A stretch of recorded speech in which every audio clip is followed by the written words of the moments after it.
Hello বন্ধুরা, good morning সবাইকে। সবাই কেমন আছো? আশা করি সবাই ভালো আছো, আর তোমাদের ভালোবাসাতেও আমি মোটামুটি অনেকটাই ভালো আছি।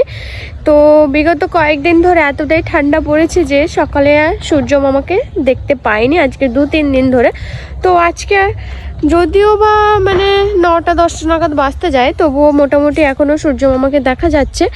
তো এতটাই ঠান্ডা পড়েছে যে ওই ঠান্ডাটা আমার শরীর নিতে পারেনি, তার জন্য আমার শরীর এতটাই অসুস্থ যে এত গলা ব্যথা, হাঁচি, এত সর্দি, কাশি, মাথা ব্যথা, তাই কারণে আমি লাইভ বার্থডে আসতে পারিনি। জানি তোমরা সবাই আমাকে অনেক কমেন্ট করে বলছো যে কেন তুমি লাইভ বার্থডে আসোনি, তুমি তো বলেছিলে আগামীকাল সন্ধ্যে 6টা থেকে 6:30 নাগাদ লাইভ বার্থডে আসবে, তো কেন আসোনি?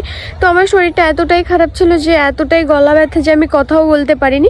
তোমরা আগের ভিডিওতে আমাকে নিশ্চয়ই দেখেছো কেমন করে আমি নাকে সর্ষের তেল নিয়েছিলাম। এতটা শরীর অসুস্থ, আমি কথাই যদি না বলতে পারি তাহলে আমি কেন লাইভ বার্থডে আসবো?